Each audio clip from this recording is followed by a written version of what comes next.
Komenti i Ungjillit.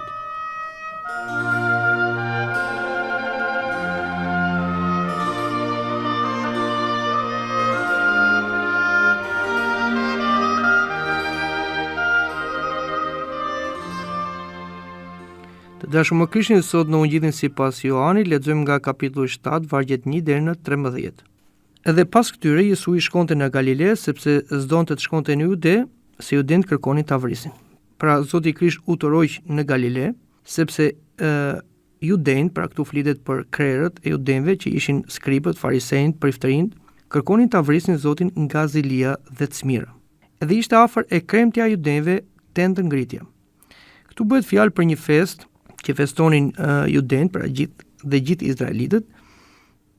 Ishte një festë që ata mblidheshin rreth tempullit të Solomonit, aty ndërtonin kasolle për të kujtuar ato ngjarje që kaloi populli i Izraelit për 40 vjet në shkretir, ku qëndronte në tenda rreth tendës së Zotit, pra në shkretir. Dhe nëpërmjet kësaj feste ata prisin ardhjen e Mesias, i cili do ta shpëtonte popullin e Izraelit, të ta bënte një popull dhe një kombë të shpëtuar, të lartësuar, të cilët do të jetonin në paqe dhe në liri në tokën e tyre.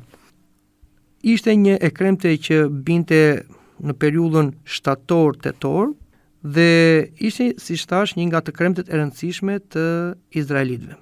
Të vëllezërit pra i thanë: "Ikse këtë imi dhe shko në Jude, që të shohin dhe nxënësit e tu punët e tua që bën."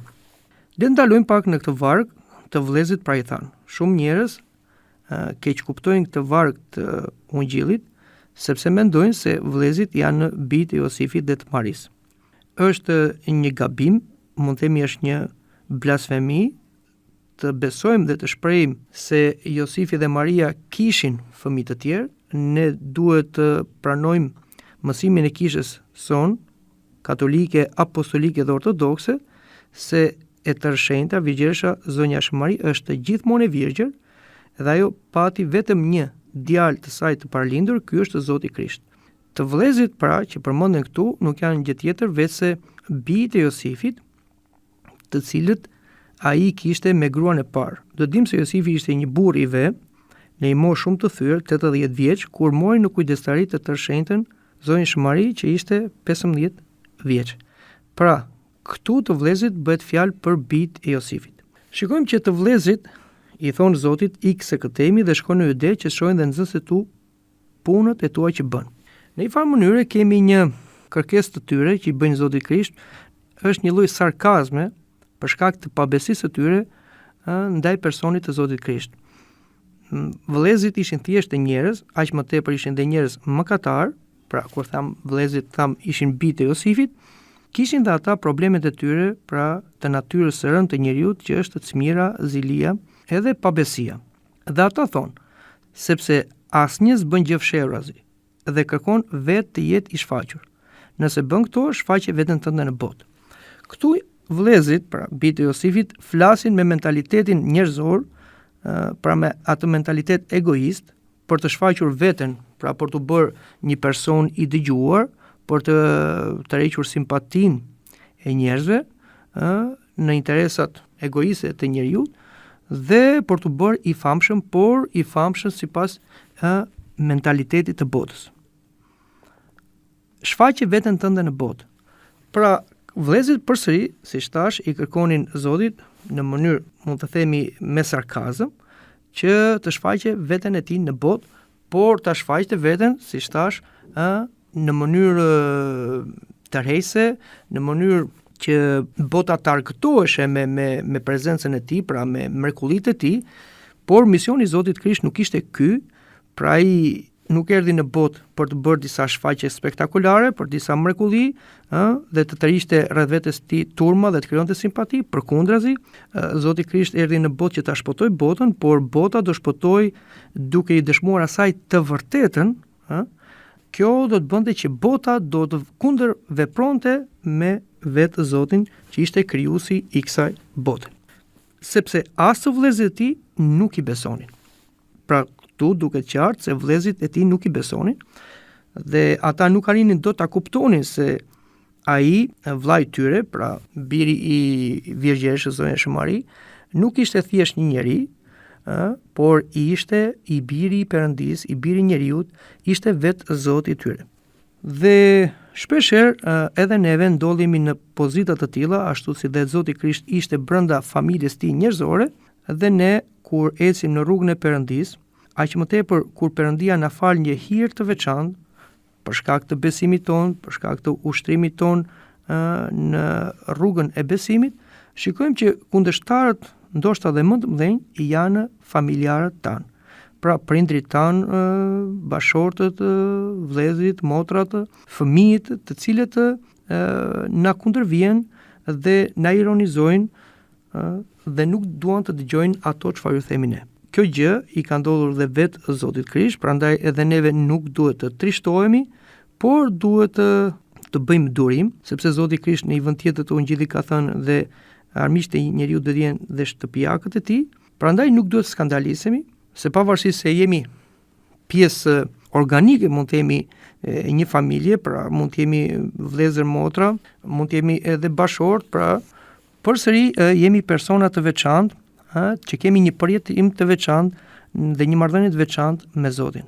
Do të ishte mirë që gjithë familja të besonte, por kjo nuk ndodh gjithmonë dhe siç thash, edhe brenda familjes ka konflikt, ashtu siç thotë edhe Zoti, 3 në një familje do jenë kundër 2-ve dhe 2 kundër 3-ve. Por neve duhet vazhdojmë të qëndrojmë dhe të mos të riqemi dhe as mos të tregojmë të dobët në këto lidhje familjare, por gjithmonë të dëshmojmë të vërtetën, sepse kjo do jetë një e mirë e madhe edhe për neve, por do jetë një e mirë e madhe edhe për njerëzit tanë të afërt, familjarët tanë, sepse ne do jemi si një qeri që gjithmonë ndizet brenda errësirës dhe të tjerët mund të kenë mundësi që herët ose vonë do ta njohin të vërtetën, do ta pranojnë të vërtetën sipas atyre që themi dhe bëjmë edhe brenda familjes, edhe kur ata na kundërshtojnë. Jesu ju thot për atyre: koha ime ende s'ka ardhur, por koha juaj është prerë gati. Pra, Zoti ju tregon vëllezërve, bijve të Josifit, se koha e tij ende s'ka ardhur. Pra, duhet dim se koha e Zotit Krisht ishte e programuar, ai nuk ishte ardhur rastësisht në këtë botë, aq më tepër nuk ishte futur rastësisht brenda kohës dhe hapësirës, si bir Perëndia dhe bir njeriu, por çdo gjë në jetën e tij ishte e programuar sipas vullnetit të Perëndis, por koha juaj është prerë gati. Pra, njerëzit të cilët nuk i nënshtrojnë vullnetit Perëndis dhe nuk e vënë jetën e tyre nën pushtetin e Zotit, mund të bëjnë çfarë të duan në jetën e tyre, pra në çdo kohë ata marrin vendimet e tyre dhe kryejnë punët e tyre sepse vullneti i tyre nuk përkon me vullnetin e Perëndis. Kjo është ajo çfarë ndodh me një njeri shpirtëror dhe me një njeri të botës.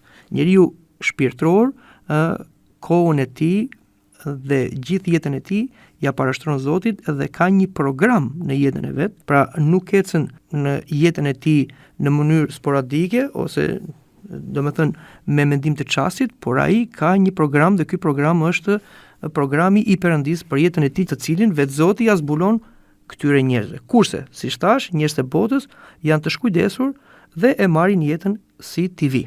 Zoti vazhdon dhe thotë: bota s'mund t'ju ketë mëri ju, por mua më ka mëri sepse unë dëshmoj për të se punët e saj janë të liga. Pra, Zoti tregon këtu për botën e mëkatit, atë botë e cila është e mbarsur nga krenaria, nga argëtimi, nga kotësia, atë botë e cila është e mbartur me kulturën e saj, me artin, edukimin, por dhe me atë lloj feje e cila është një fe thjesht sipërfaqësore, thjesht në rituale, po jo në atë besim të vërtet me zemër tek Perëndia. Dhe vërtet, bota nuk i ka mëri njerëzit e saj, pra ata njerëz të cilët ecin sipas mentalitetit të botës, por ne e dim që njerëzit e botës, bota i pranon si cajet dhe i reklamon si yjet e saj, dhe këtë shikojmë rëndomt gjithnjë më tepër, ku njerëzit e mëkatit, njerëz të cilët ecin sipas mendjes së tyre, nga bota shikohen si idhuj dhe merren si shembuj. Por mua, thot Zoti, më kanë mëri, sepse unë dëshmoj për të se punët e saj janë të liga. Është paradoks se si ai që krijoi botën, erdhi në botë, njeriu i përsosur, Zoti Jezu Krisht, i cili nuk bëri asnjë mëkat, dhe bota e ka mëri, pra bota e mëkatit, sepse Zoti, që është i vërteti, i tregon botës punët e saj të liga. me anë të fjalëve, me anë të veprave, por me anë të vetë qenies së tij, që rezatonte virtut, rezatonte mirësi, rezatonte shenjtëri dhe drejtësi. Si mund ta kuptojmë këtë? Ashtu si kemi një vit të drejtë, e cila nëse vihet pranë një vije të shtrëmbër tregon më tepër shtrëmbërinë, ashtu edhe prezenca e Zotit dhe fjalët dhe jeta e tij që ishte një rrugë e drejtë, tregonte shtrëmbërinë dhe gjithë ligësinë e botës. Prandaj dhe bota e kishte mëri. Kjo ishte arsye pra që edhe judejt, të cilët pretendonin se ishin njerëz fetar, e kishin mëri sepse ata ishin hipokrit, pra hipokrit në marrëdhënie me Perëndin. Me buzë përmendin emrin e Zotit, por me zemër ata dëshironin botën e mëkatit. Ju ngjitur në Jeruzalem në këtë të kremte, unë ende nuk gjitem në këtë të kremte sepse koha ime ende nuk është plotësuar. Pra Zoti Krisht ju thot, ju ngjitur në Jeruzalem, por ende unë nuk gjitem. Në një farë mënyrë këtu po flet ende unë nuk lartësohem, pra lartësohem përmbi kryqin dhe ende nuk do i shfaqem haptas botës, ashtu siç do t'i shfaqej Zoti Krisht atë javë të madhe ku do të hynte në Jeruzalem në mënyrë triumfale, siç e dim në të dielën e dafinave, dhe kur do të lartësohej në të premten e zezë, por dhe kur do ngjallej i lavdëruar në të dielën e Pashkës, sepse koha ime ende nuk është plotësuar. Pra, siç tham dhe në fillim, Zoti kishte një program sipas vullnetit të Perëndis atë. Edhe ai, si u tha atyre, qëndroi në Galile dhe si u ngjitën të vëllezërit, u ngjit ai në të kremten, jo haptas, por si fshehuras. Vërtet Zoti i tha atyre ngjitur në Jeruzalem dhe qëndroi në Galile, por nuk i tha që unë nuk do të vi. Zoti si njeri ishte një judeas i devotshëm, pra i respektonte këto të kremte dhe u ngjit në të kremten, por jo haptas, por si fshehurazi, pra për t'u nështruar vullnetit të Perëndis atë, sepse koha e tij nuk ishte plotësuar që të shfaqesh haptasi. Judejt pra kërkonin në të kremte dhe thoshin ku është ai. Judejt, siç tham, tregojnë krerët, të cilët kërkonin jo thjesht ta shikonin Zotin sepse kishin interes për atë, por kërkonin ta kapnin, pra që ta vrisnin.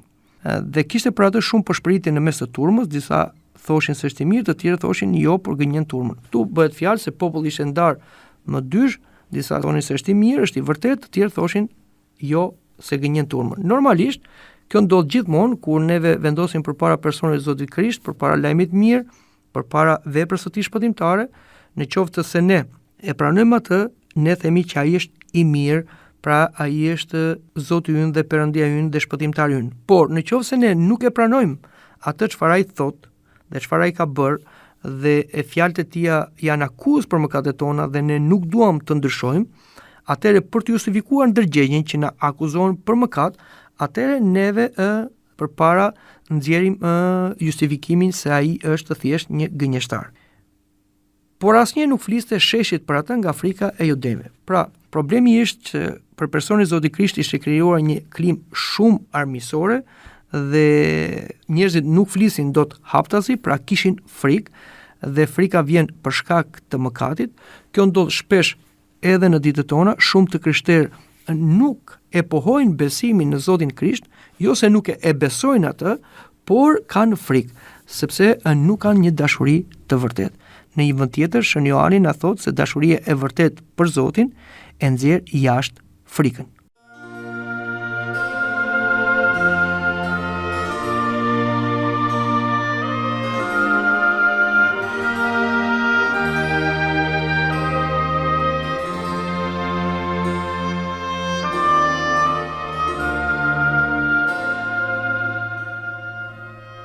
Dëgjuat komentin e Ungjillit.